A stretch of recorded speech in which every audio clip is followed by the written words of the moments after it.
In the previous video, we talked about JSON schema basics. In this video, we will continue with generic keywords, schema composition, and schema conditionality. Some of the annotation keywords used in JSON schema are title, description, and default. None of these annotation words are required but enhance good practice for self-documenting schemas. The title and description keywords must be strings.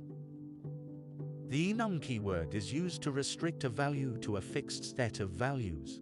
It must be an array with at least one element, where each element is unique. The const keyword is used to restrict a value to a single value. JSON schema includes a few keywords for combining schemas together. The most used ones are all of, any of, one of, and not. To validate all of, the given data must be valid against all of the given subschemas.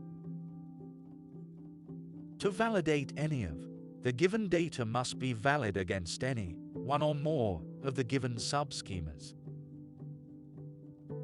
To validate one of, the given data must be valid against exactly one of the given subschemas. The not keyword declares that an instance validates if it doesn't validate against the given subschema. The if, then, and else keywords allow the application of a subschema based on the outcome of another schema, as it is in other programming languages. If it is valid, then must also be valid, and else is ignored. If it is invalid, else must also be valid, and then ignored. You can proceed to the next tutorial by clicking on the card or the video description.